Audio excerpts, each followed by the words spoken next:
for those of us that do own the most valuable property that can't be seized ever in the history of mankind, you go, well, you're going to reap some pretty big benefits from that, right? For the people that don't, 2009 was a turning point because someone invented a property that you can't steal, and you go, that's a pretty big deal. But as of 2024, the idea that this is going to get banned just went out the window. That changes everything, right? And that's also the moment that the global political economy shifted, and no one has realized it yet. This is the most valuable property on planet Earth that cannot be stolen. Every single economic player has to play the game now. Everything I do and everything I think and everything I orient my days around is trying to further the mission of Bitcoin. What was that thing that really clicked for you where you were like, this is something much bigger than some digital money?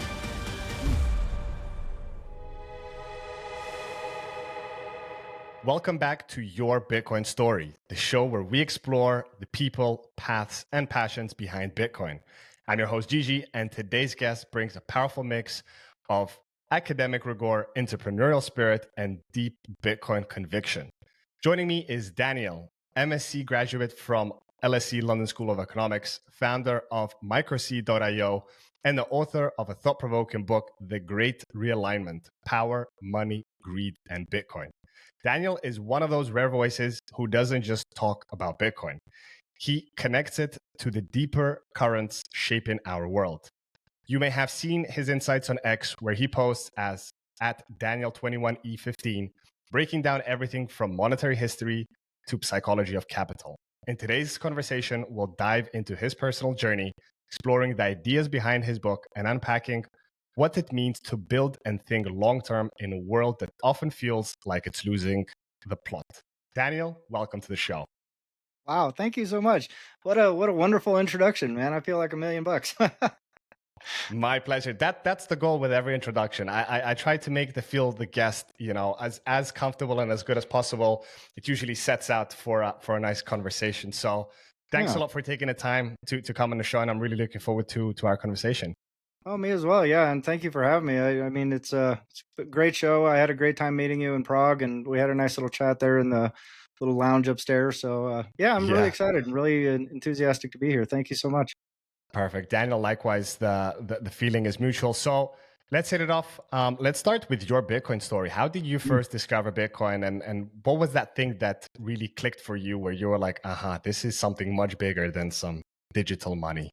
Yeah, well, it's actually kind of an embarrassing story, if I'm honest. To give you some background on me, like I grew up in a very libertarian household. Like my dad was a hardcore libertarian, and like he had a picture of Ayn Rand on the wall, and I think I read The Fountainhead when I was 12. So wow. Yeah, I mean, so like by the time I was in high school, I was the kid kind of walking around going like the Federal Reserve is, corrupt and the economy is going to collapse and we should get back to the gold standard, and the post office shouldn't be run, it should be privatized, and I mean, like all these very libertarian talking points at the time. Not something kids usually talk about, right? Very normal for a 14, 15-year-old kid running around the world to be discussing monetary policy. So my tendrils into, this type of like freedom movement or run deep, right? So by the time I got to 2010, like when Bitcoin was born, 2009, I was already deep down the rabbit hole of like sound money and those concepts and ideas. And I actually stumbled across Bitcoin very early on. I think it was in 2010. And I remember I went and tried to mine it, and I didn't have the technical capability to figure it out. Like I just wasn't smart enough. And I had kind of an old junky gamer laptop at the time. So like at that time, that laptop was already old. So I just never got it to work. And I remember floating around. It was on some forum somewhere. I can't remember where I connected with this guy, because there was a bunch of like weird forums back then. But this guy said, hey, I'll send you some Bitcoin for, just send me a money order. I'll send you some. I was like, okay, cool. And then we went back and forth for like, a couple weeks, because I was like, well, how do I know this and how do I know that? And, and he was being very kind at the time. And after a while, he's just like, look, dude, just either send it or not. And it was like $100. Like, it wasn't like I was sending this guy like 10 grand or something, so I don't know why I was being so fussy about it. And so I sent the check and I waited, and then sure enough, it showed up, and I was like, oh, and to this day, I can't remember how much it was. It could have been 10, it could have been 100. I literally, I mean, that is just gone in my little memory hole. But I remember it was shortly after that the price nuked, right? Like what I what I remember is what I paid for and what I could have sold it for were very divergent. And I thought, oh, this is the scam. This is the hustle. This guy just has this fake thing that he creates out of thin air, and they have this little narrative. And then as soon as you buy it, it drops in price. You can't ever get your money back. So great. Thanks a lot. So I deleted the wallet. And, whatever seed words and whatever, I don't even remember what it was. I think it was probably Bitcoin Core or whatever Core was called back then, like the full implementation of Bitcoin. But this was even before BIP39. I mean, it was before seed words. Yeah, exactly. So, I mean, it was like a billion years ago, right? So whatever access I had to that is gone, right? And I didn't come back to it. I mean, I just ignored it. I just went, and I literally, my father passed away that same year, and I took all that, I got a little bit from his insurance and whatnot, and I went and put it all in gold. So, it was like, so like people to this day kind of crap on Peter Schiff, and they go, oh, Peter Schiff's like a, anti-Bitcoin guy and yada, yada, yada. And I still give him a lot of credit because back in the day, back in the 80s and 90s, I was following Peter Schiff a lot. And I got a lot of like, a lot of the sound money sort of like anti-Federal Reserve standpoint from that. I hope you're not hearing this. There's like a truck right outside my window. I thought that was a plane flying over you, but it's not. Oh, I'm really sorry about that. It's absolutely dreadful. I would get up and close the window, but it requires maneuvering quite a bit. So hopefully this will pass quickly. I'll try and get in close to the mic so you can hear me better over this racket. It's just part of the volatility. Yeah, exactly. But nevertheless, with Peter Schiff, when I listened to him back then, I was like, yeah, gold and, everything sound money. So he kind of orange pilled me very early on. The dig I would give on him is that a lot of those narratives stuck with me all through the early 2010s, the teens, right? And so as I watched the Bitcoin price, like every once in a while, some news story would pop up and like, oh, Bitcoin just hit $500. I'm like, oh, I probably should have hung on to that, but I would always think, oh, it's too late to get into it now. And it's Ponzi coin, junk, garbage, internet fake, funny money, whatever. And then it would be like $2,000 and then $10,000. And there's always that thought of like, oh, I should have hung on to that or should have hung on to it, whatever. Too late now. And it's garbage coin anyway.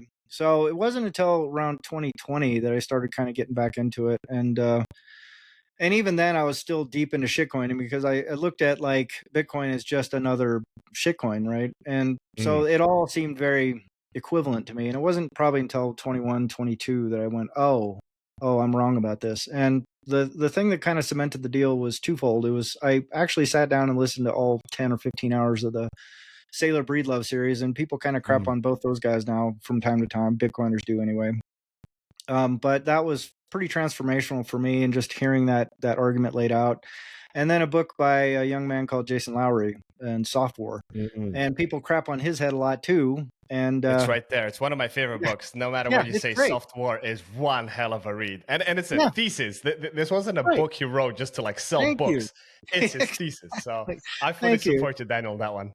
It's a master's thesis. And, and he's a young man and he's got young man ideas, and not all of those would necessarily hold weight, or I don't go, Jason Lowery has figured out the key to what Bitcoin is, but there were aspects of that helped, that were kind of like cemented the deal for me. And I went, okay, this is something bigger. They were dot connectors where you saw the bigger picture, right?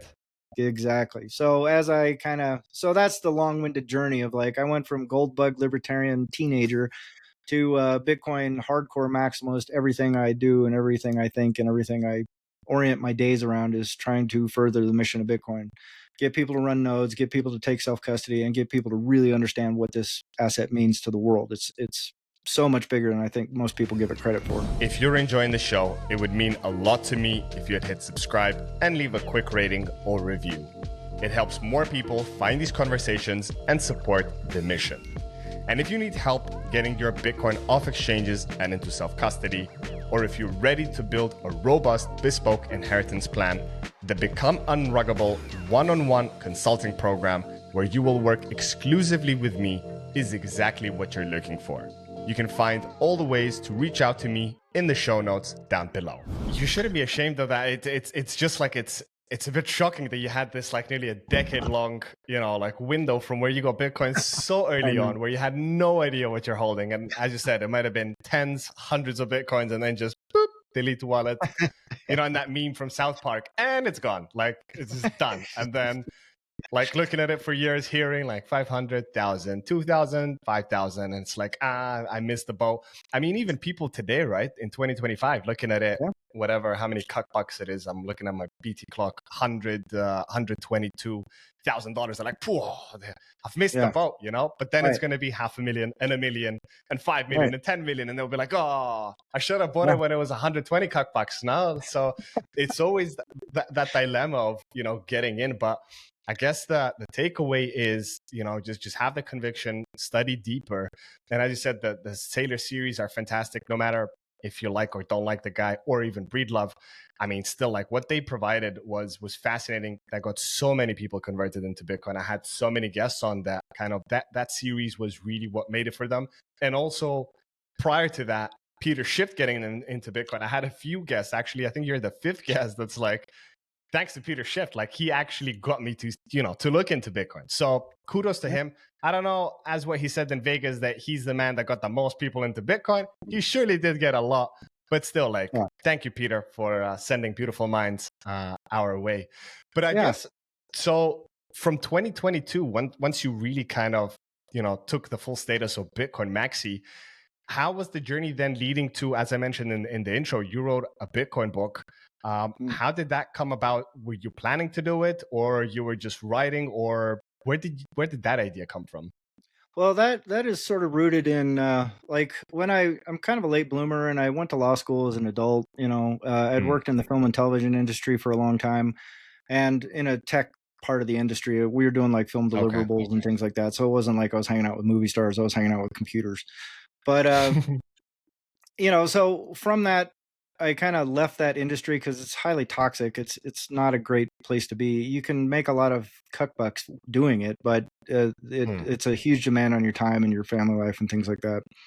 And so I went to law school kind of on a whim. I was telling Robin Sayer, it was like literally out of couples therapy. Like the lady said, you just need to grow up and go to school. And I went, okay. And I threw a dart at the wall and hit law school. And so I signed myself up for this ding dong law school. It's kind of like a Better Call Saul type law school, you know. And from there, I kind of realized what the law school hustle is. Like, you know, with that kind of like turd degree, it wouldn't have got me very far in legal circles. So I decided to try and polish it, and I went and got a Master of Laws at a school called Thomas Jefferson School of Law in San Diego. And the Master of Laws was a research degree, right? And so I started doing a lot of research back then. And oddly enough, I kind of took to it like a duck to water, but I attribute that to my sort of history of like, well, I've been thinking about sound money since I was 10. I've been thinking about how the Federal Reserve prints since I was 10. I've been thinking about how the economies collapse since I was 10. You know, so if you have that much time to marinate on an idea, then you have a lot deeper insights into how the world is working around you. So when you couple that with an advanced education, it unlocks a lot of really neat things, right? So, you know, like I did a big 4-part paper for the Banking Law Journal on anti-money laundering. Oddly enough, I was talking about Bitcoin in that paper. Like it's published 2014. I was talking about how chain analysis is going to end up working. And, you know, I was talking about how Bitcoin works and what you can do with it, and still didn't buy it. Just, you know, complete, you know, kick myself It was the in the shin. subconscious part, like going on paper. Yeah. Yeah, exactly. But the beauty of all that research I did in my Master of Laws program, I ended up publishing about 4 papers. It was bankruptcy law, securities law, and a little thing about student loan debt and stuff like that. But they all entailed these really deep historical analysis of things. And one of the nice things about legal history is it's all written down, right? And most historical accounts of things start at the written word, but it's always a third-party account. It's not like, you know, the Emperor of Rome sat down and wrote down what was going on that day or how things were looking from his perspective. It was like somebody else was documenting what happened. And a lot of it's historical analysis of documents, of third-party documents. So you got like this, like you're so many layers removed from the actual events.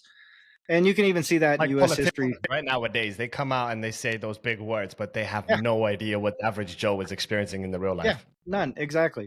And so the perspective is always slanted, but the legal history is very different because it's documented. It's people resolving conflict through the written word for the last 1,200 years, and it's all written down. So you can see exactly what they were thinking, exactly how they got to the conclusions they came to, and why they did so, and what was going on around it. And that gives you a very different lens on how things develop, like laws and power systems and things like that. So when I finally got, you know, when I started getting those dots, like you pointed out, and that little connection from like the Breedlove and Saylor and all the libertarian stuff and the gold standard stuff and the monetary policy stuff. And then with the legal history and everything, I went, oh, I should probably write some of this down, and just because I think I bring a pretty unique perspective to it. I think I topple a bunch of apple carts in the book. And I kind of skewer a few sacred cows, but I did it more not to peddle a book, because I don't, like selling books is sort of like, it's, if you're a popular human being, you're going to sell a lot of books. If nobody knows who you are, good luck. And I just put it out for free on Nostr. I just said, here, just read it. If you're interested in what I have to say, if you want to learn a little different take on where everything comes from and why Bitcoin is good for it, this is an opportunity to look at a different theory and a different perspective. And I just wanted to provide a deeper lens for people to not only understand the system we live in, but to understand how Bitcoin fixes it. And I am very, very, very thoroughly embedded in the idea that this is a fundamental change in the way the global political economy works. And I think people underappreciate what that really means. So that's why I wrote the book. That's where it came from. That's why I kind of went down that path. And, it was a labor of love and it was my gift back to the community, I love and it. Yeah, so that's where it came from. And I guess I'm sensing you kind of wrote it for yourself in the first place, to kind of just get all these ideas and all these concepts that have been brewing in your mind for decades onto paper, and just like, it must be like a stone taken off your shoulders, because like you have all this stuff that you have in your mind, and you're like, poof, you like put it on paper. And I totally agree with you. People think like selling books is a big business. It's far off it. Like, it's super hard. Like, I know personally, like some of my favorite authors in the space really bootleg it, and it's a very hard hustle to get the books out. But at the end of the day, the books that really stand out are the ones that the author writes for himself. Because if you want to just write a book to be the New York bestseller, not going to happen. But if you want to put out something for yourself in the first place, at the end of the day, if only 100 people read it, whatever, great. That's 101 people that enjoyed that book, So it's a nice conviction to have. So my next kind of transition from there was in your journey was, I want to bring up MicroSeed, which I mentioned in the beginning. And this is something that's very close to me because I'm super passionate about self-custody. I even have my own mentoring program called Become Unruggable, where I work with people one-on-one, showing them different options, guiding them, getting them set up, showing them the right recovery methods, how to have it. Because people think like self-custody is something very techy, but actually it's pretty straightforward. But also you need to do it the right way, because if you don't do it the right way and you check the seeds and wipe the wallet and check before you move the funds, and you missed one word or one letter, as you had that experience, poof, and it's gone. You delete the wallet. Well, in this case, you don't delete the wallet.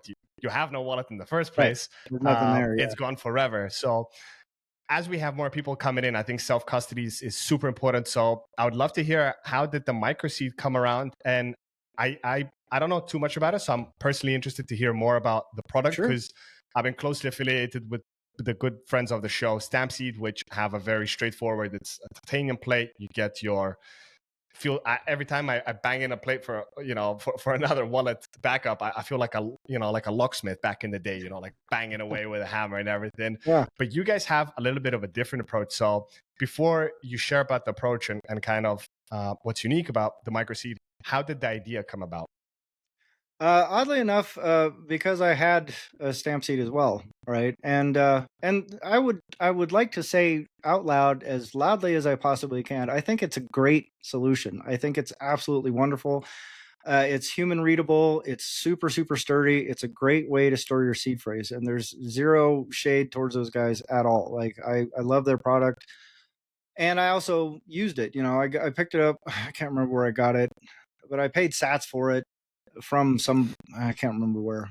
It was ages ago, but nevertheless, I sat there and banged that thing out. And again, I'm not trying to throw shade at all. And it was just, don't worry, Daniel. They're not a sponsor of the show, so you can be fully transparent. They're still friends of the show, but no filter. I'm glad. I actually like those guys a lot. I like the thing they did. I like what they've done for the Bitcoin community, 100%. And and I would also say, when I had that thing, I just thought it was a real pain in the ass. Like, it made me a little angry by the time I was done with it. When I banged out this thing, it sat there on my table, like my coffee table, for about 3 or 4 months, because I'd look at it and go, oh God, I don't want to, ugh. And I would just sort of like put it off, right? But I did the same thing with a Yeah. cold card, so it's no dig on them. Like my cold card sat there for like 3 or 4 months too, and I was like, oh, I should go do that at some point, and I just wouldn't, like it just being lazy. But nevertheless, when I finally got around to doing it, I banged my fingers twice. I had a bunch of ghost strikes on there, where like and nothing wrong with it. Like I can read everything; it was fine. But I was just like, oh, I like things to be tidy and neat. I mean, like whether that's Getting my them in a OCD or straight whatever. line is like, I don't know how many plates I've banged out, and it still looks like a bit of a 2-year-old. So I Right. can Well, relate. and so that was one of the things. And when I was finally done with it, I was like, what if I want to make a new wallet? Oh God, I got to go online and order this thing, and I got to sit there. Like I was sitting on a concrete floor to get that thing to work, because I'd started on my table and I'd hit the thing and what, that's not quite right, and then bang it again, and then the thing was off, and I was like, God damn it! And I put it on a vise at first, and then but it would bang off the vise, and so I ended up like literally sitting on concrete for about 2 hours, just like banging this thing out. And I whacked my fingers twice, and it's kind of like biting your tongue. You just kind of get that little, Yeah. like that rage sort of Yeah. thing. It wasn't bad, like I didn't hurt myself or anything, but it's still just like I hadn't hit myself with a hammer since I was 6 years old or something. So It nevertheless, when I was wasn't the finally most done, satisfying feeling, to say the least, right? no, it was, I just found it difficult. And like I said, I think it's a great solution. It's going to survive just about anything, right? Yeah. So it's good for that. But then when I was looking at it, I thought, well, what if I need to get on a plane? Well, am I going to check my seed plate in the bottom of, in the carry, or in the checked luggage? No, because like that bag gets lost, there goes that, right? So am I going to write it down on a piece of paper and put it in my pocket, and then put my seat plate in the thing? And what if TSA opens it? And am I going to try and get it on the plane with my carry-on? And then some TSA guy goes, hey, what's that? And I go, nothing. You don't worry about that. And he goes, is it sharp? No, I promise it's not sharp. Well, I need to look at it. I go, I really don't want you to look at that, because it's got some really important information on it. And never mind if you just happen to have a TSA guy that goes, oh, I know what this is. Oh, I just need to go show this to my supervisor. And he takes it in the back room, takes a picture of it, and walks out and goes, supervisor says it's fine. Have a great flight. And you're just like, this guy's going to go on lunch break and sweep my wallet. God, So, and then there's all the other solutions like washers and DIY washers and all that kind of stuff. And none of those I thought were really great, because it's kind of like walking around with a roll of quarters in your pocket. And I just remember thinking, like, God, I wish there was just a way I could fit all 24 words on just one single washer, right? Like that would be so great, because I could just hide it. I could take it with me anywhere. I could just bang out as many as I need whenever I want. And then I started building it from that. Like it was another selfish sort of thing. I go, I want a better solution. Like that's all I cared about. Like I wasn't thinking like, I like I've it. got it. I got this great idea for this new business. I'm going to go find this completely niche market with this niche product that's going to be a super pain in the ass to make. And that's how I'm going to make my, like it wasn't about trying to make money. It was just literally like, I want a better solution. And so once I finally came up with a prototype that worked, and that took forever, because it wasn't just figuring out the prototype. It was like, okay, I got to teach myself CAD. I got to teach myself all these design specifications. Then I got to teach myself like machine work and machining. And I'd done some in the past as a hobbyist, but now there's all this new stuff that's out there. And then, so all that was like this big, huge learning curve, and then making things wrong, and then getting a thing and going, why isn't this right? And because I just did the math wrong. And, and so it was like probably close to 1,000 hours and easily about $15,000 worth of prototypes just to get something to work for myself. And I was like, all right. When was the year? When did you get this started? Sorry for interrupting you. No, it's totally fine. I'll ramble, so please feel free to interrupt at any time. But I started probably last June, and it's been a year. So it hasn't even been that long. No, not at all. And I finally had a working prototype around October-ish. And it was right around that time that I said, you know what, screw it. I'm going to leave the Fiat world, and I'm just going to focus on this thing. And so that was a huge transition as well. But the birth of the whole thing was I wanted something where you could store all 24 words on one single washer. And then from there, I started, because I also have a security background. Right after I left the London School of Economics, I went and worked in the prison system. So I understand like how people smuggle things, why people smuggle things, how people detect smuggled things, and all that kind of stuff. And and so I started coming up with other things like, okay, well, I can do something like I can stamp my seed phrase on nylon, right? And so if you are legitimately going across a hostile border, you're worried about getting buttoned up by the police, What about any a number of toothbrush? things. I can't do it on a toothbrush, but nylon works, Okay. and these are cheap. And we actually, when we were in Vegas, we had people come by from Chain Analysis, and they had a couple of Fed-looking guys behind them, and they were talking about their like different scanning technologies. I mean, their whole business is trying to detect stuff like this, right? And they got real interested in the microseed. They're like, "Oh, this is kind of unique, and how does this work exactly? And what can you do with this?" And then they saw the nylon, and they went, "Ooh." And then the guy, "Can I show this to my colleague?" And he walked off. And the guy said, "Yeah, zero chance we're ever going to detect that." And I was like, "Yes," like perfect. So, Nice. The yeah, alphabet boys approve. yeah, exactly. It's fed. That's a Well, big you one. can. Well, the look on the face was like, "Ooh, that." And I go, "Good, I'm doing God's Yeah. work right now. Like you guys can go pound sand as far as I'm concerned." So, yeah, so that was the birth of microseed. Since then I've kind of refined the design a little bit, and I had a bunch of friends that came along and were like, "Oh, I want one." And I'm like, "Oh, I wonder if I could." So then there's a whole other process of like not only make one that works for me, but make one that I can actually reproduce.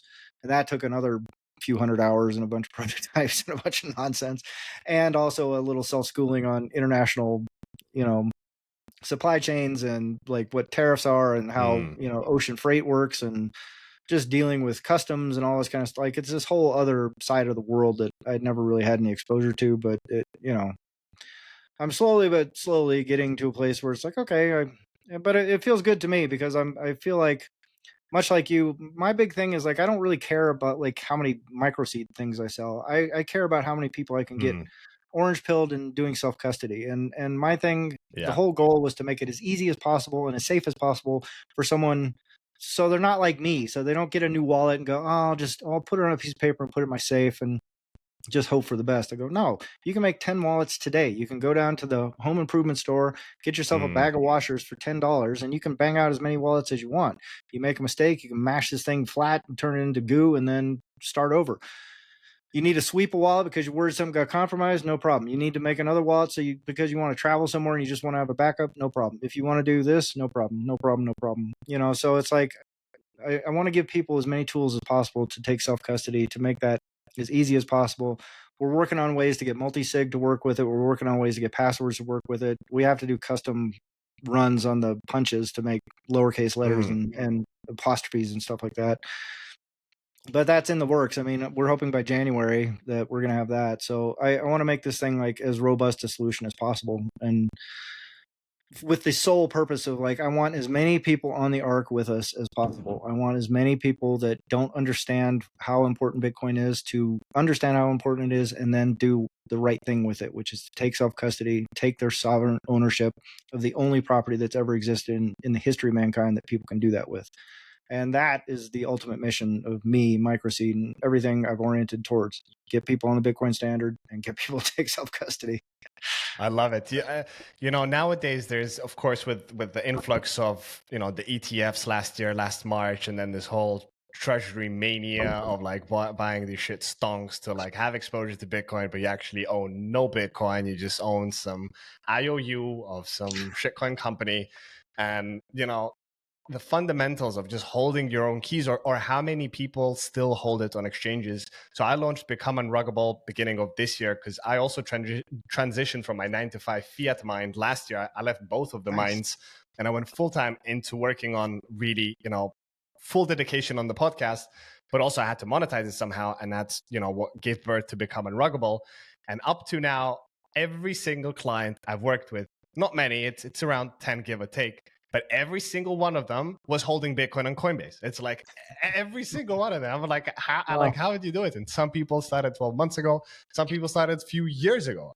Yeah. And it's just like, how do you still hold, coins? Doesn't matter if it's Coinbase or any other, Bitcoin or shitcoin exchange. Like, how can you? Like, it's the fundamental, to me, principle of Bitcoin, holding your own keys, having something that's unconfiscatable. By holding it on an exchange, you're not even holding it. The first thing I tell people is, if your coins are in an exchange, they're not your Bitcoin. It's like the money in your bank account. You think it's your money, But when you want to pull it out and come up to the cashier and say, "Hi, ma'am, I want $50,000 in cash, please," they'll be like, sorry, sir, we can't do that.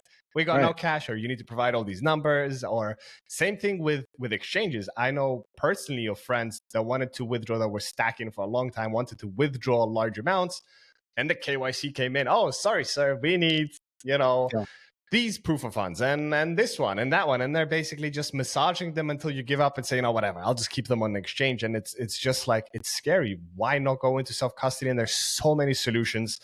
No matter, there's so many wallet providers out there. It's not like, when you discovered Bitcoin and had your first interaction over a decade ago, when there was, well, hardly any, I don't think even Trezor was around then. So I mean, it's just, now you have a plethora. And when I get asked on X, like, Gigi, what's the best? I actually had this conversation, big thread on Carl Menger over the weekend.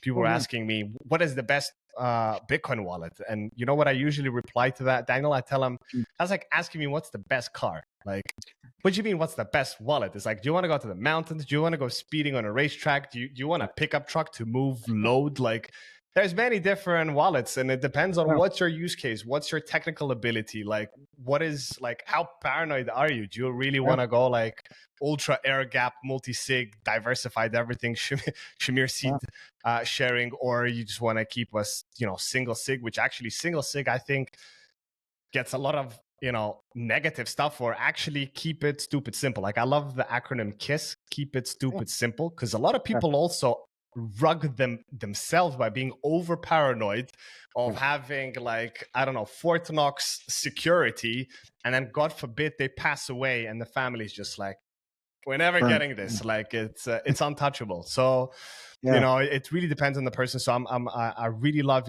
people that are dedicating their time to helping people become sovereign individuals and building different tools that are really meaningful and are something super simple. Now, I want to ask you, how do you what's the mechanism for imprinting, like, microseeding, as it's in the name? Like, how can you get a microword? How can you get 12 or 24 words on a single washer? I actually probably, now that I'm sitting here thinking about it, I was like, I probably should have brought one. I'm like the worst salesman in the whole entire world. Like, I would have trouble selling donuts to a fat person. Like, I go, I can probably share a screen or something, and kind of give you a quick rundown. But just verbally, like, what's the, and anyone listening, definitely you can check out while Daniel's sharing. You can check out MicroSeed.io. MicroSeed.io. You can go check it out. It's a very small, little, very solid machined aluminum device. There's a little rotary dial there, and you can just take a washer, you screw it right down to the top of the dial, and there's a little indent there that kind of holds it in place. And then there's an alignment table that goes over the top. And then we supply you with these 1 millimeter punches. And so we give 2 holes in that little alignment table. One lets you print on the outside, and then like the outside of the washer. And then one lets you print on the inside of the washer. So what you end up with is 120 characters on one side, 60 on the outside line, 60 on the inside line. You flip it over, and then you can do 60 and 60. So you end up with 240 characters. I say you can put all 24 words on there, full, with spaces, numbered, everything if you want. It's not technically correct, because if you happen to pull 24 seed words that were 8 characters long and you wanted 1 space between and you wanted them all numbered, that technically works out to 256 characters or 254 characters. So it's like 14 over. But most people aren't going to, 99% of the time, you're not going to have all 24 words or that long. And even then, as you know, with BIP39, you can truncate it all the way down to 4 characters, and you can still recreate the word. You might need the access to the BIP39 word list. But I just recommend, if you just happen to pull the weird card where you got all 24 words or 8 characters long, just truncate them to 6. And you'll have more than enough room to put all these there. But one of the nice things about keep it simple, just do 12 words. Like, a lot of people don't realize 12 words is still, like, the entropy on that is massive entropy. It'll take like 100 years to crack that. So, like, you might as well go with 12. Like, it depends on how paranoid you are. That's precisely it. I love that you brought that up, because I was just in a Spaces maybe a month ago, and this guy came on. He's super techy, and he's like, oh, you got to use like a remote server, and then you remote into this, and you access it this way, and then you use a VPN here, and then that's how you should never do this and never this and never do this.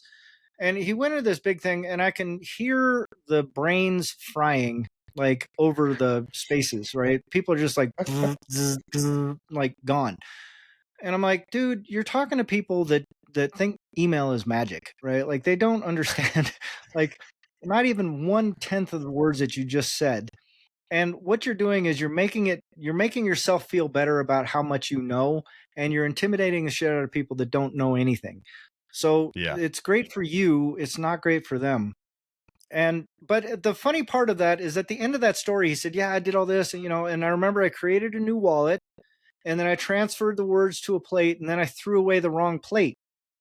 So I ended up losing funds." I'm like, "So you're telling me with all your super spy gadget, remote servers into virtual machines across, protected networks via Tor, that you somehow just botched it by throwing away the wrong thing?" I'm like, "Dude, keep it simple, man. Like, look, if you are a pleb and you just want to protect your funds, like I'm coming up with a tutorial where you can actually do offline cold storage with Electrum Wallet, which you can download through Mm. Tails. Like every implementation of the Tails, distribution has Electrum Wallet built into it.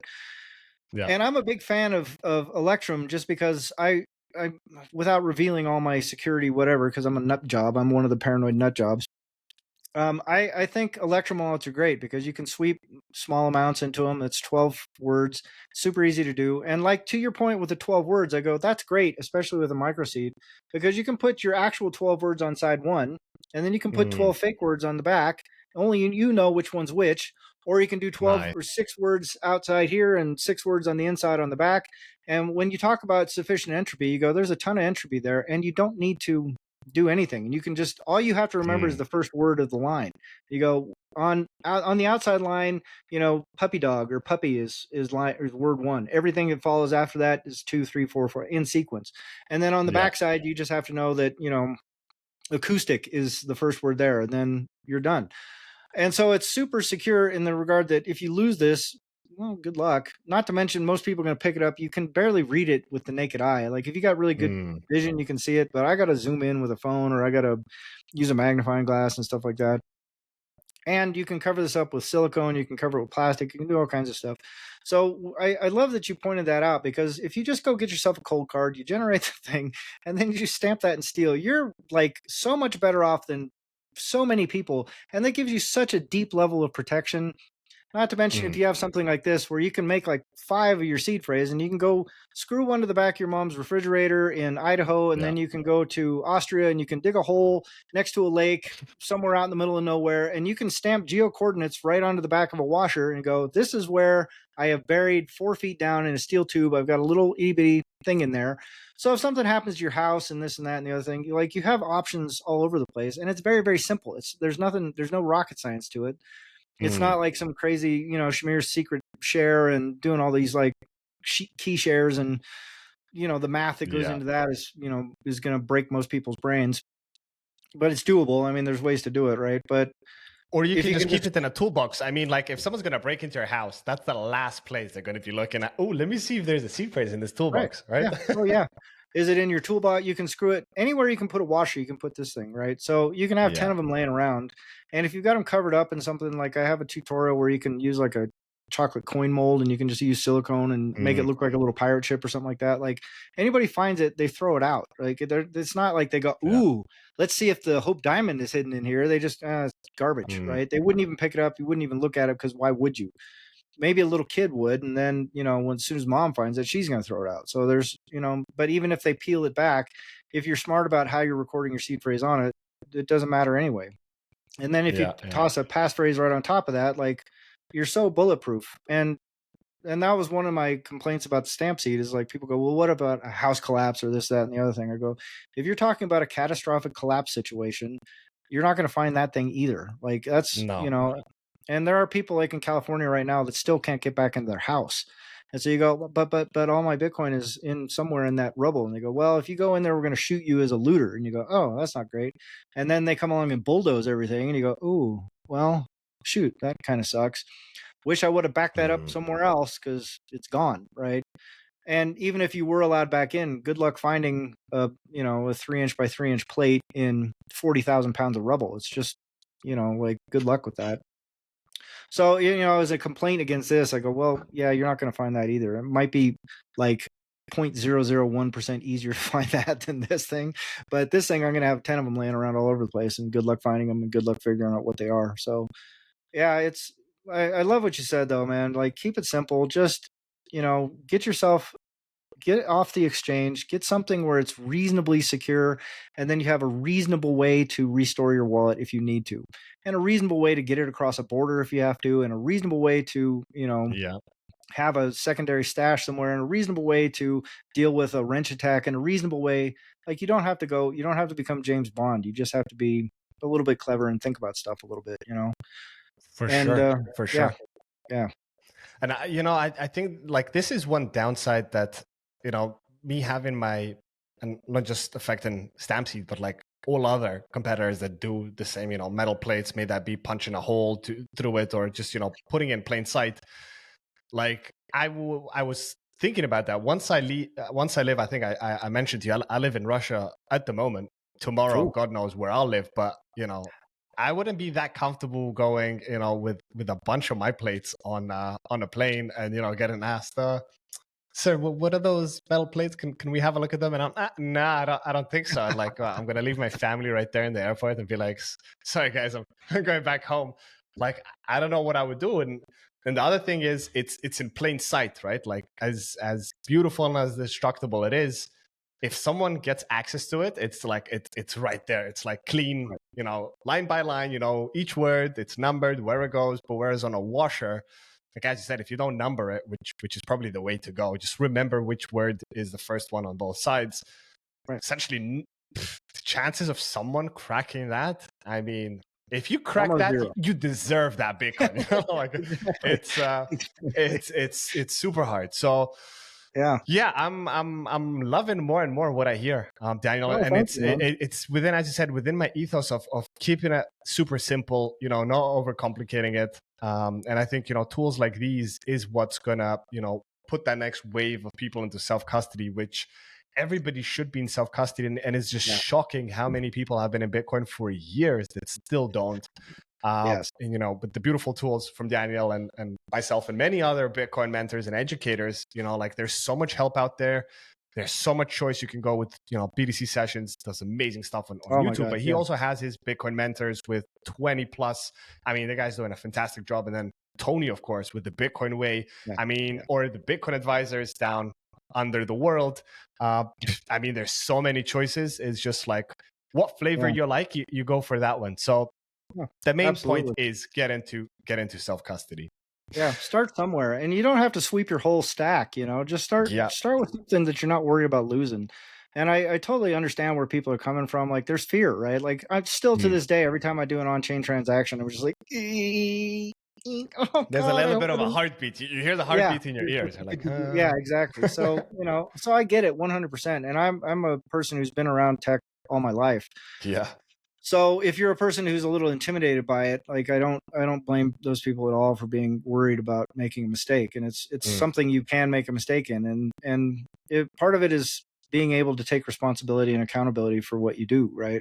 Yeah. So that's not easy for a lot of people, and especially people that are coming from the fiat world. Like, their whole entire existence has been, crafted and created to make them the most comfortable resource to extract from. All the way. Everything is autopilot. Yeah. You throw them out in the forest and go, here, you have to survive for a year. And you take one of these away from them, and they're cold turkey. And if they do, they're going to be in pretty ragged shape. There's going to be a very, very tiny handful of people that get through that. Exactly. They do. I lost you there for a second. So, yeah, we had a little breakup there, but it looks like we're back. We back? I think so. I'm seeing you. As long as you can still see me. Okay, perfect. Yeah. But I can see you. So yeah, I was mentioning the cold turkey in you take the phone away and bam, like everything's gone. And it's a pity, like how dependent we are on technology, where like if you lose your phone or something. I shared this story a few episodes back. I was on a bachelor's party this summer, and 2 a.m, I couldn't find my phone, and I sobered in a nanosecond. It was like I was very intoxicated, but as soon as the phone wasn't there, it was like nanosecond sobering. Oh my God, Hunt! It went from partying to guys. I need to find this phone, and then in the end, it was in my jacket pocket, which I never put in my jacket pocket. So it's always Right. in my jeans pocket. But then I found it. I was like, oh, like my God, like. Yeah. But in that moment, it was like how dependent you are on this little Yeah. gadget. Like, Oh it's yeah. insane. Like, so yeah, Well, I could I fully had a relate. similar experience. Like I was down in New Zealand. I went to university down there briefly when I started my master's kind of journey, and I was hanging out with a couple of my fellow students, and we went to the train station, and the boards were down, and there was no phone service. So Mm. they're like, "Oh my God, we can't get. How are we supposed to get back?" And they were just like in a panic, and they're like, "We should call somebody, and maybe we should get." And I just went over and like I looked at the map and the schedule, and I went, "Oh, we need to get on this train on that platform." And like, and they were literally like, "You're a wizard. How did you figure that out?" I'm like, "Because I'm old. Like I had to navigate the world before you guys. It's called Before." experience. Yeah, exactly.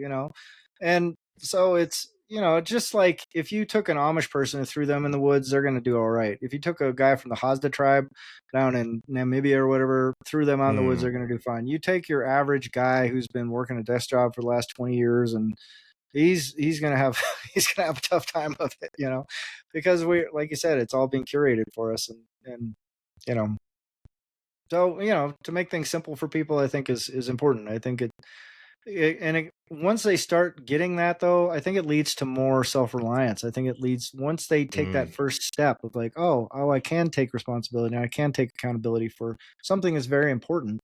Oh, that can Yeah. trickle out to other things too. I can learn about this. What else But you can see it. I take into my own Yeah. control? Yeah, exactly. Well, you How see it many every day. Bitcoiners start with holding their Bitcoin and then it's like, maybe I'll delete my Facebook and my Instagram account. Maybe Right. I will de-Google my phone and get rid of all these clouds, which are other people's servers selling your data for free. Yeah. And then like, maybe I won't put that, sour candy that I've been binging on, over the weekends into my body. Like you really start questioning a lot of stuff. So I guess another point I wanted to bring up, Daniel, is do you think, like, how does Bitcoin fit into the current global momentum? Do you think it's an economic revolution, a social, or even perhaps a spiritual revolution? Yes. I mean, yes to all three, and the thing is, as I mentioned kind of at the top of the show, like my book challenges a lot of ideas about like where money comes from, where power structures come from, and all that kind of stuff. And so when I look at Bitcoin and I go through the history of like where power comes from and where money comes from, like even Lynn Alden, I love Lynn Alden. I think she's brilliant. I would never say anything bad about her. And in the book, I kind of go, well, your stock flow thing, I think is a bit of poppycock. Like I don't put any stock into that idea. It's a logical thesis, but I don't think it's a correct thesis, right? And so what I kind of arrive at is like, if you look at the way the global political economy is situated right now, this is a refinement upon refinement upon refinement of what I call a resource capture game, right? And if you go back before the written word, before there were kings, before there were empires, before there were anything, all the way basically back to where agriculture and animal husbandry started spreading around, is right where you start seeing a lot of these structures start forming. And it's a very natural condition. The second you have resources that are concentrated and in a location, it makes sense to try and capture those resources. And throughout history, like there's archaeological evidence of people, like there'll be a watering hole where there's abundant stuff, and one group will come in and go, you know what, we're just going to keep this water hole and everyone else can go pound sand. And what happens is conflict almost immediately. They almost immediately end up in conflict about who gets to control that resource. And I think what happened back then was they kind of all realized, like, oh, when we get in conflict over this, we both get wrecked. And there's other people going to come along and use the resource anyway, so let's not do that. And so those instances are kind of rare. And Robert Sapolsky is a guy who talks about human behavior, and he's got some great historical analysis of stuff. And he said, like the modern, Western European oriented mind goes, oh, well, if two Indians came across, like native tribes came across some fertile area to hunt, they would fight over who got to hunt. He goes, no, they wouldn't. Like they would just go down and go, oh, these guys are already here. We're just going to go somewhere else. Because that's what any normal human being would do, right? Like you wouldn't come down and go, hey, you guys are hunting where we want to hunt. We're going to capture this. It doesn't make any sense. But if you suddenly herd all those animals and you put them in a little pen and go, these are my animals, it becomes a very attractive target for someone who goes, I don't really want to take care of animals and I don't really want to work, but I'm a big, strong guy. I can just go kick the crap out of that guy and just take a couple of goats and I'll be doing great. And so that's where that control for the competition for the control of resources starts. And if you refine that game out, and if you just take as true that there are no rules to this game, and there still aren't, like if you can go capture resources and you come up with a novel way to do it, that's a fair way to play the game, because there is no fair in the game of competitive resource capture. But it also introduces a lot of game theoretic stuff, and you start going, okay, well, what does that mean? Because if I say right now, you, Gigi, can go capture any resources you want, you just have to figure out how to do it. It's not so easy, right? You don't just go, oh, I'm just going to go claim, Russia for myself. They go, good luck with that, right? Sorry, Putin, it's time to go. Gigi's Yeah, taking it's time control. to go. Gigi has now laid claim to the entire Russian Federation. I've got all the hash powers, sir. I think I'm in the commanding seat now. It's not going to happen, right? So if you want to do that, you have to be very, very crafty about it. And things like communism, socialism, capitalism, all these things are levers that powerful players can pull to get the resources to come under their domain versus someone else's domain. And each one of those levers has an exhaustion point. And so as the capitalists pull a lever, there's corrupting forces that are always pushing against trying to capture resources themselves. And so eventually that lever is going to lose luster, and then someone else is going to pull a different lever, and they're going to get the resources to come to them. So, it's just this sort of iterative game that's been going on ever since. And what I say Bitcoin does is I go, well, that is a fundamentally different game, or rule in that game. It is an actual rule. I say there's been 25,000 years of competitive resource capture with zero rules. Any way you can capture resources is a valid way to do it until now. Until 2009, some guy came along, or some gal, or some team, or something created Bitcoin and said, hey, here's some property that you can't steal. You can't take by force. You have to trade to get this. It's either trade or subterfuge or something, trickery, but you can't just come bonk someone on the head and go, mine now. And that is a completely different thing, even all the way back to that first guy who went, hey, that guy's got a lot of goats and I'm a big, strong guy and I want to bonk him on the head and take a goat.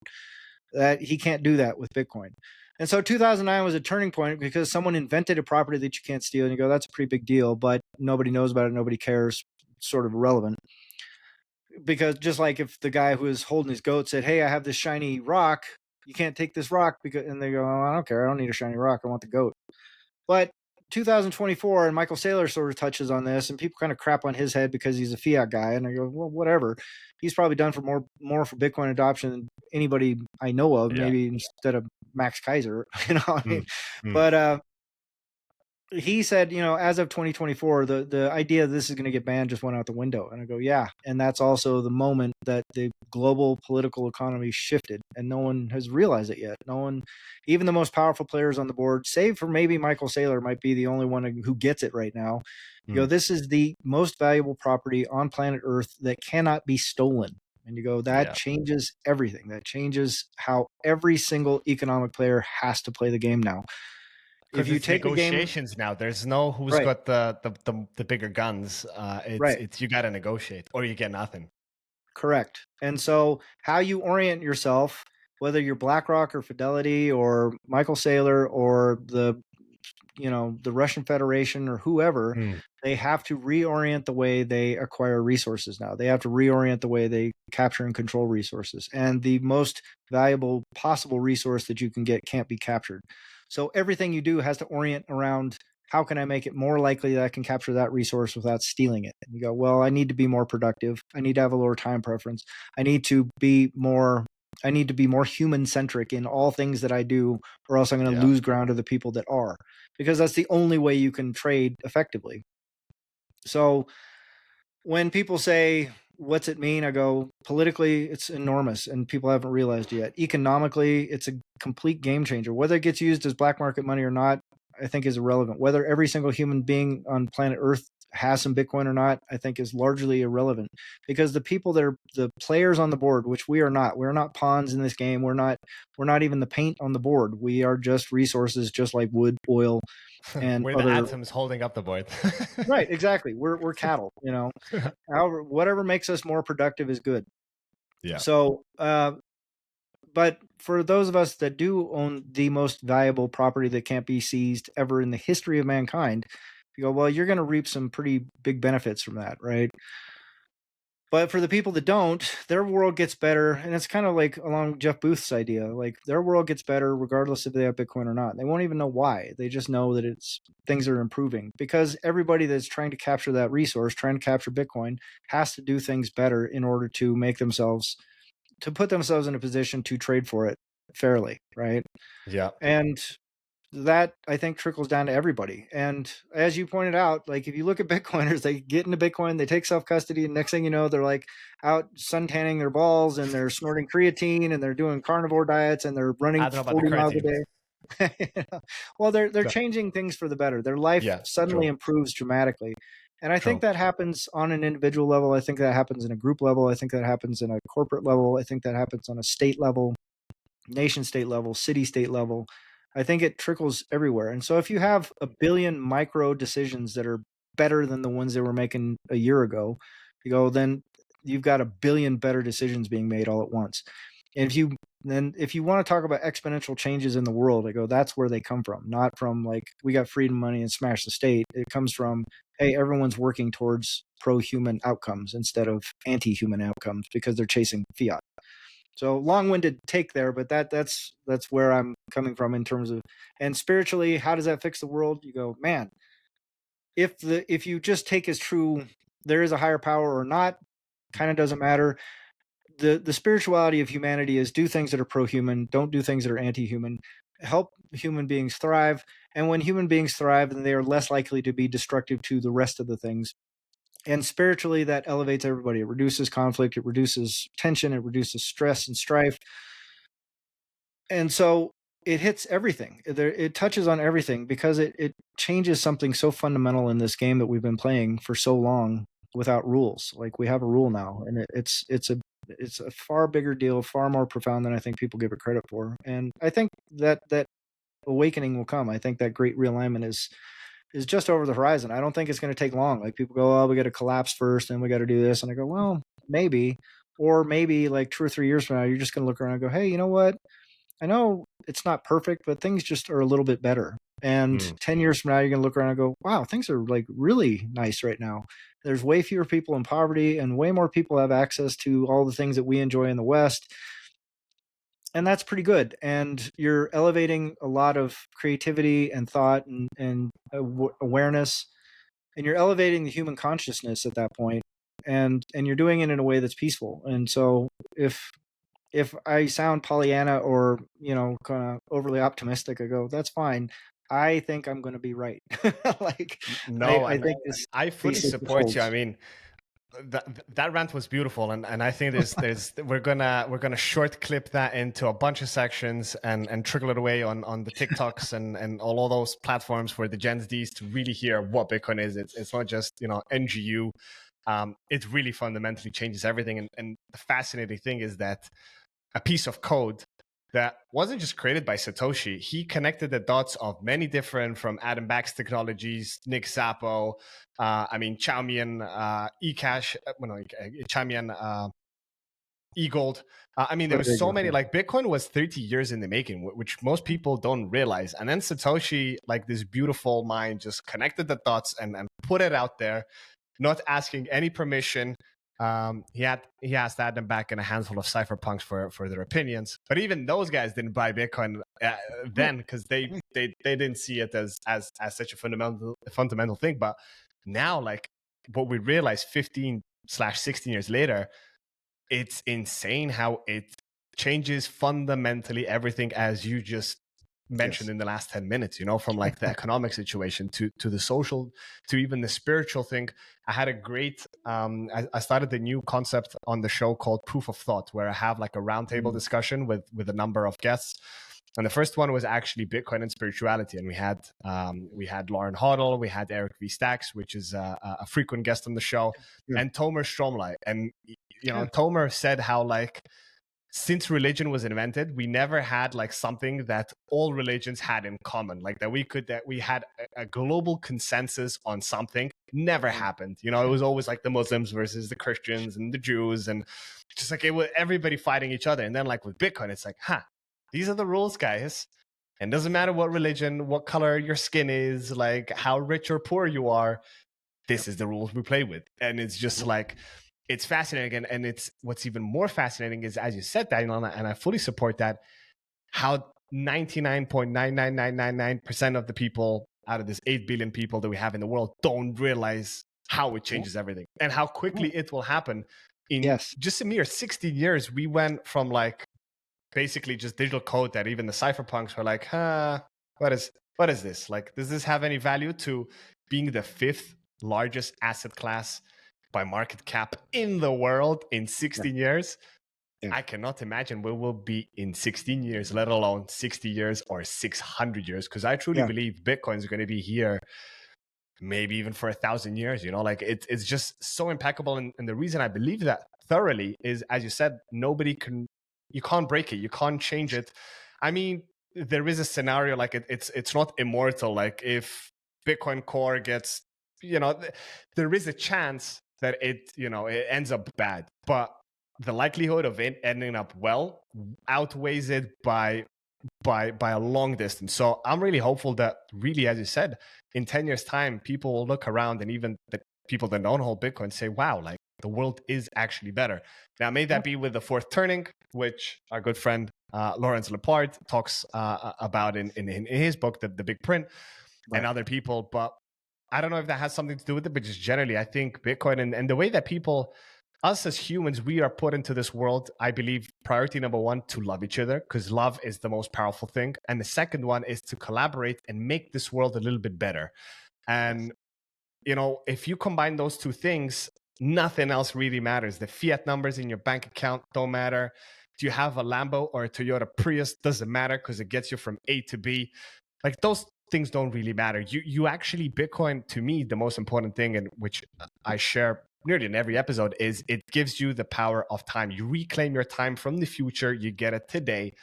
And that's the most powerful, wealthy thing ever, because rich people have a lot of money, but wealthy people have the control over the money. And I would always want to be the wealthy guy than the rich guy with X amount of billion in my bank account, which actually would be pretty stressful in the current world with everything collapsing. No, thank you. I don't want to be the billionaire dollar status. Like, look at the likes of Elon and everyone else, like, ketamine and cocaine binging, and just like not a healthy place to be in. Like, I would much rather be Gigi, the average pleb that helps out other plebs, has control to take time out with his young daughters anytime he wants, can travel everywhere he wants, not have to, get times out of my 28 days in a year for my annual leave. No, like, I don't want that world. Like, I want to go somewhere. I want to go to BTC Prague. I get my tickets and I go. Like, that's it. There's no asking for permission. And that's what Bitcoin gives you. And it's just so beautiful. And we are still so early. I know a lot of podcasters say the same thing, but you just can't, emphasize it enough. Like, 16 years is nothing. When you zoom out to the macro of human history, it's not even a bleep in this tens of thousands of years that Homo sapiens have been around. Like, and now Bitcoin comes around and puts in the rules.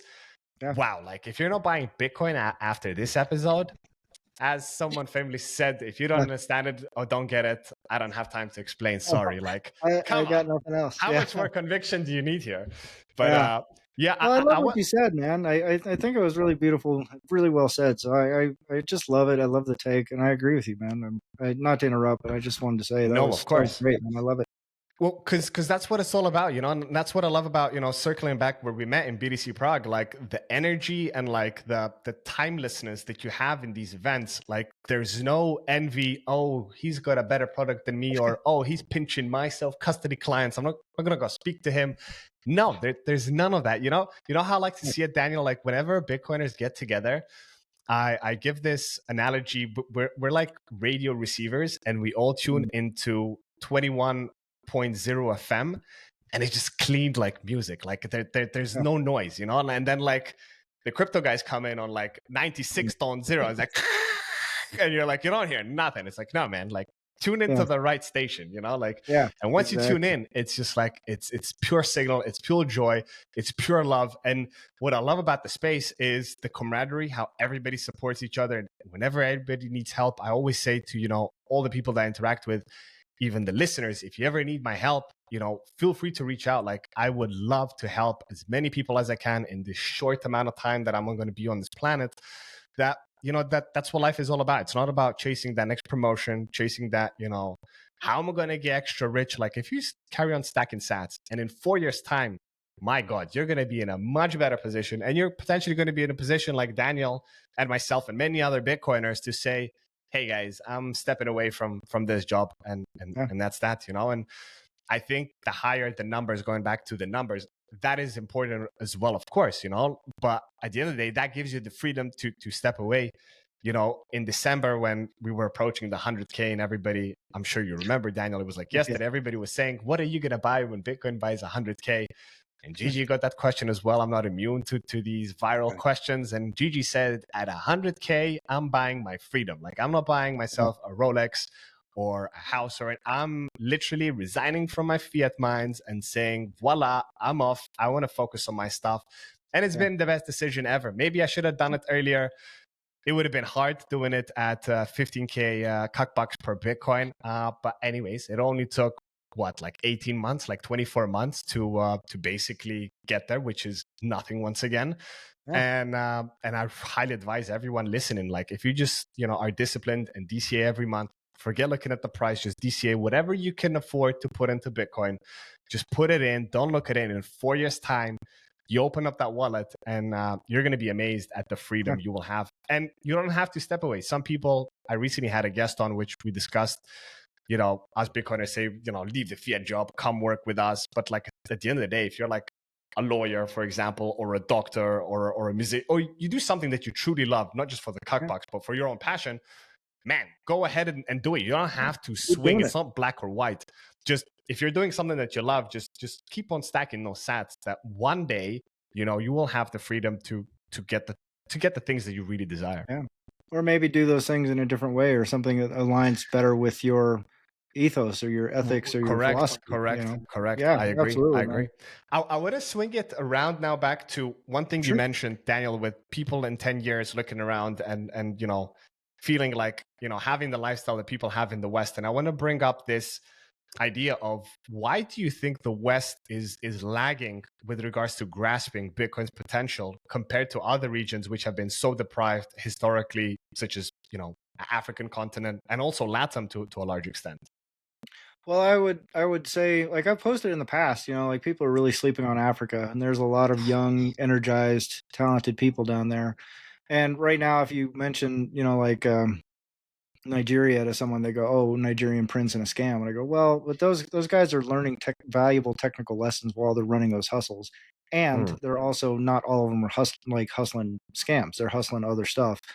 Yeah. And I can't remember the kid's name. I met him at BTC Prague the year prior. The B-Trust. Yeah, that kid. Yeah, super smart. Amazing. And I love his energy. And it was him that I went, oh yeah, we're all sleeping on Africa. Like, that's going to be a big thing. Latin America is another huge one that everyone is kind of sleeping on. And I think they get it more intuitively because they are subject to sovereign rule by the West, right? Like, all of those countries have been subjugated to some degree by the United States and Europe, historically speaking, in the last 200 or 300 years. And people sucking all the wealth out like a turbo vacuum cleaner. Vacuum, yeah. And that's one of the things that I say about, like, the competitive resource capture game is, you kind of go, like, people go, how come people don't do like Nayib Bukele does and, like, make the country better? And I go, because that makes you a target for capture. And so if you are a guy that climbed the greasy pole of power politics in whatever third world country you live in, there is zero chance you want to make things better so someone else can come along and just take everything you work so hard for. Like, you are now in control of some resources. You're a player on the board. it doesn't help you to make everything better so someone else can come and go, hey, that looks like a great place to invade. Oh, they're developing resources. If you can stay subordinate to those big powers and make sure they never come in and invade you, then you do really well. Your people suffer, and the big players don't ever come because they're able to extract the resource that they want from you. And you look at that Libya, Iraq, however, when those guys go, hey, you know what, we want to control our resources, they go, you're going to end up in a ditch pretty quick here, buddy. So have fun with your color revolution. Or you're going to end up hanging. Or you're going to be swinging, or you're going to hanging. Right. Yeah, exactly. It's going to be, so there's a reason why those guys end up despots, because it makes sense, right? Like there's no, like, you can say, oh, they're evil and they're doing that. I go, well, that's how they got into power. That's how they got to be a player on the board. And that's how they get to keep staying on the board without having a rook or a bishop or a knight come and smash the shit out of them. And they can just get bombed into oblivion if they, so like when I look at Nayib Bukele, I go, that guy is threading such a delicate needle.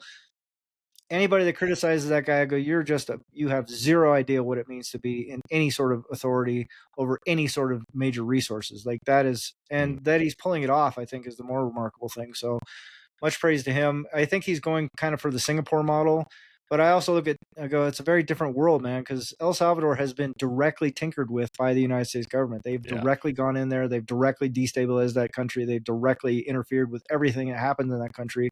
And a total different culture. Like, I mean, Asians operate on a different very, frequency, very different to the rest of the races.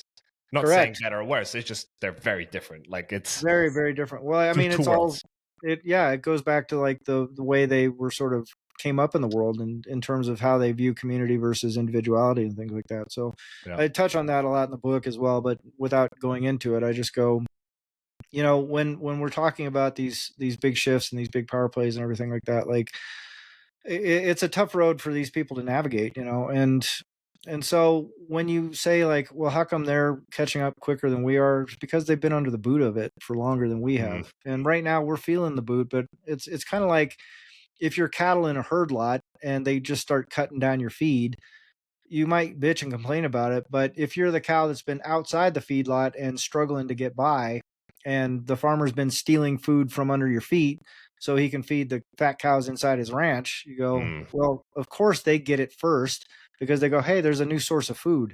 Oh, let's go get that. And the farmer can't steal it from us. Oh, yeah. Let's all migrate towards that right now.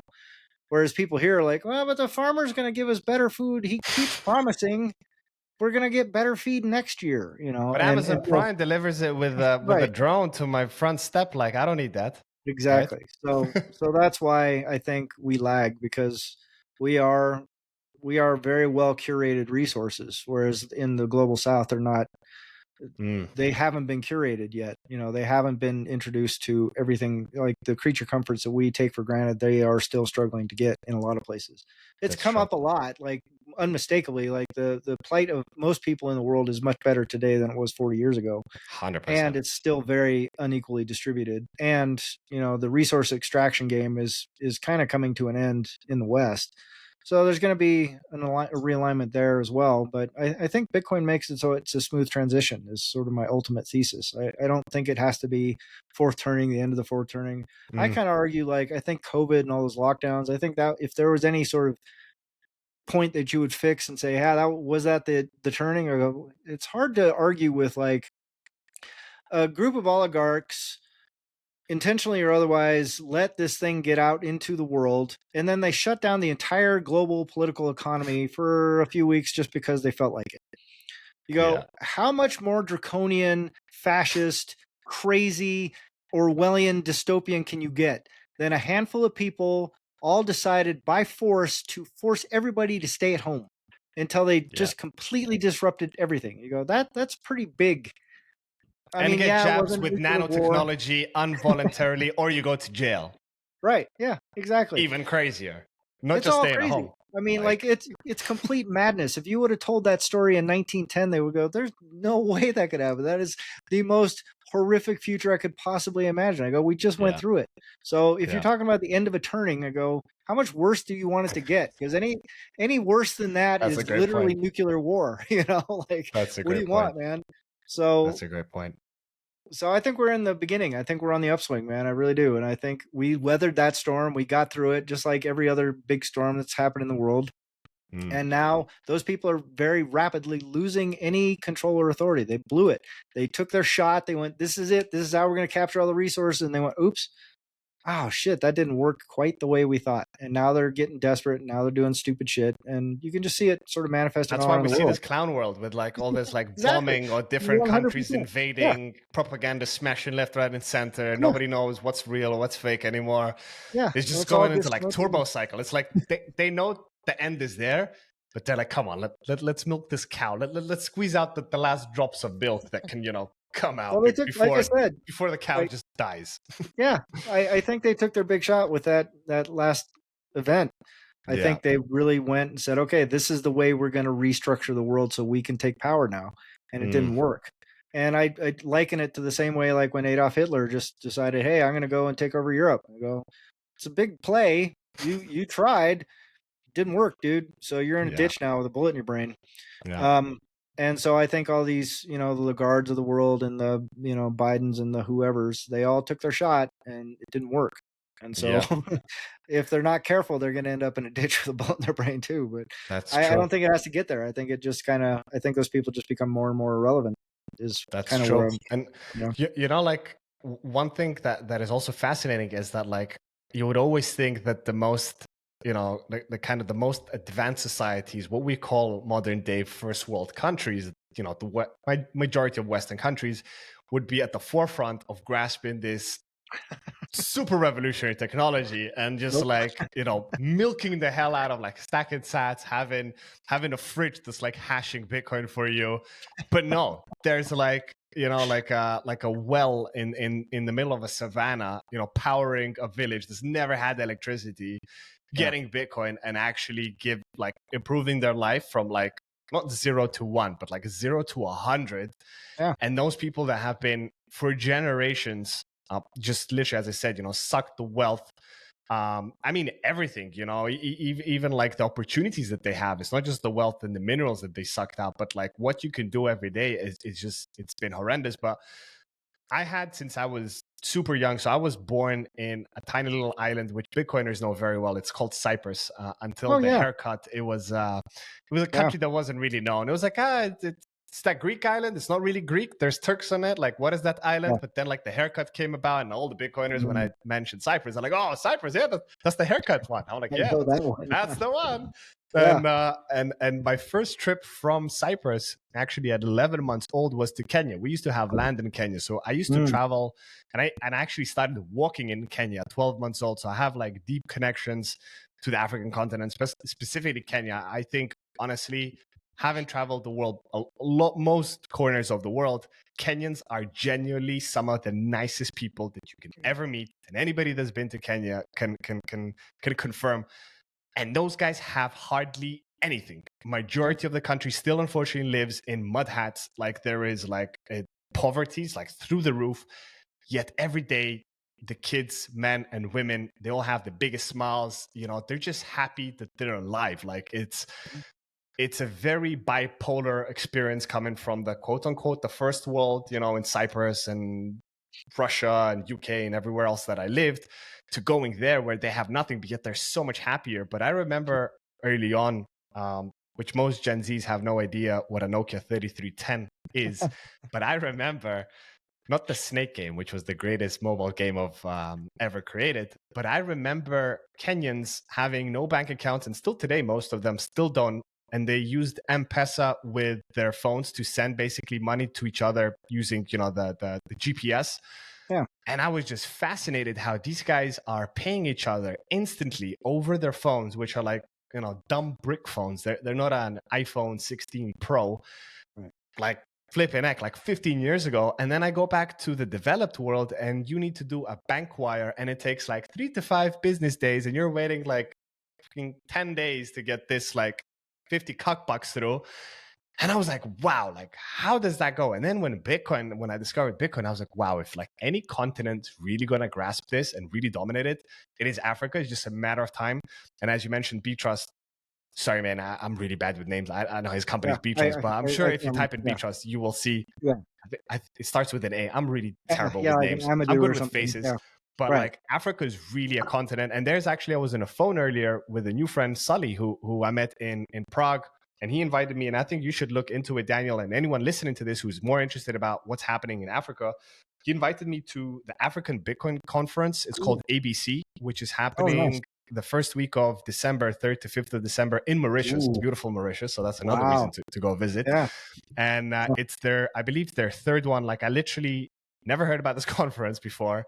3 hours ago, I did my Googling before this pod, and Jack Dorsey was there last year. Like there's some interesting people that went to it, and it's really about the grassroots movement in Africa. And there's so many projects that most people on the X chamber of Bitcoin have no idea about and are really changing lives.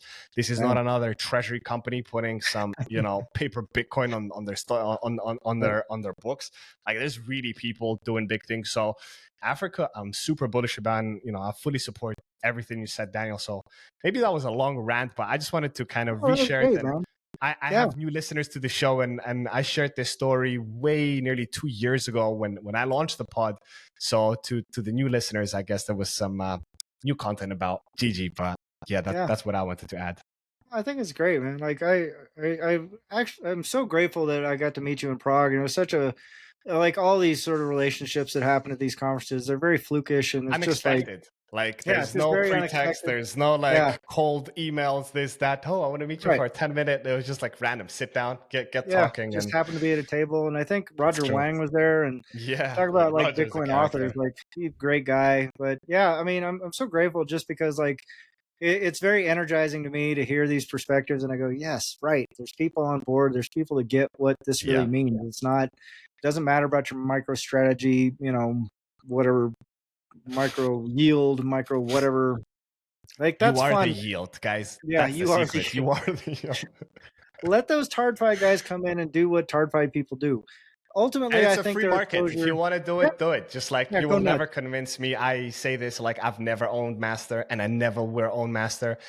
Do I tell people not to do it? To a large extent, yeah. But like, if you want to do it, we can still be friends. Like we're not excluding. Just like I would much rather have my Bitcoin in self-custody and sleep like a baby, and not look at, what did MicroStrategy, what's this press release they did, and oh my god, the price is what's tanking. the earnings report this week? Bitcoin has no earnings report. Like Bitcoin has a hash rate adjustment every 2 weeks, and that's about it with regards to the news on the network. Yeah, exactly. I don't know, man. It was such a great conversation. Thank you so much, man. Likewise. Really and before I let you go, I want to ask you one last question, like I do to most listeners. Usually I ask them, what is one piece of advice you would share with someone starting their Bitcoin journey? I will switch it a little bit in your case. I'll ask you, if you could plant one idea in the mind of a very young person that discovered Bitcoin today, what would it be? Man, that's a great question. If I were to plant just one idea in a young person's mind, discovering Bitcoin today, I would say, despite all the noise and all the things you're going to hear, you have an opportunity today to participate in something that is going to fundamentally change the world for the better. So cherish that opportunity and embrace it as much as you can, as much as you're able. Because you're part of something really, really special and really, really unique in the history of mankind. And so it's worth participating, it's worth defending, and it's worth, furthering and helping people understand. So that would be my message, is like, it's not just money. It's not just everything you've learned up until now. You're part of something that is going to change humanity for the better. So congratulations. You're welcome. Enjoy. You're part of something Please genuinely beautiful. Yeah, exactly. I love it. Beautifully said, Daniel. This has been incredible. Thank you so much for sharing your story, your insights, perspectives, and conviction with us today. It's conversations like these that really remind us that Bitcoin isn't, as you said, just protocol. It's truly a paradigm shift. Yeah, absolutely. Thank you so much. Like I said, I'm very grateful to be here, Gigi. Likewise. And everyone listening, be sure to follow Daniel on X at Daniel21E15 or check the show notes. where he dives into his work. And of course, check out, as we discussed, MicroSeed.io, a fantastic project, which I'm very bullish about. And I would love to see how that story unfolds. And of course, get a copy of his book, The Great Realignment, Power, Money, Greed, and Bitcoin. If Daniel can't sell his own stuff, Gigi will sell it for him. It's a powerful lens into forces really shaping our future. And if you're on your own journey, that doesn't really make sense where to get started, and you're not just financially, but mentally and spiritually ready, consider that you were invited to become Unruggable. Subscribe to the show. And if you're ready to go deeper, I offer, as I mentioned, one-on-one mentorship for those who are serious about building resilience, clarity, and conviction in this new world. Whether you're a builder, investor, or just a Bitcoin curious person, let's level you up. Head to the link in the show notes, get in touch, and I'll leave you with this. The most powerful form of protest is building something that cannot be corrupted. Thank you for tuning in. Until next time, stay curious, stay sovereign.